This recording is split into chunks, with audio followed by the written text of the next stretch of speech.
Aloha. I purchased this little green, it's called a Gorilla Cart, for about 80 bucks. It has a capacity of about 800 pounds, and I bought it to use as a platform to build my new jet ski stand. Now it came with a 5/8 inch axle, and the first thing I needed to do was widen the stance. So I went down to Lowe's and I picked up a 5/8 inch threaded rod and a 3/4 inch hollow pipe to put it inside. That way I could extend the wheelbase to 36 inches. I then needed to strengthen the frame, so I purchased some 2x6s to run across.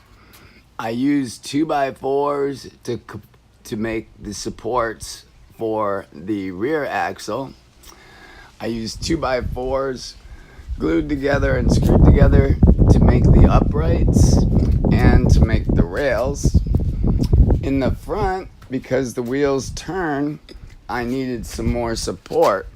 So I purchased some solid rubber wheels and put 2 of those on each side with the extended wheels on the outside to give it more support. So now it should be able to carry the weight of my jet ski, which is like 850 pounds. The only thing I have left to do is lengthen the handle so that my jet ski will fit on it. The next step is to try to load it, but I need 2 people to be able to do that.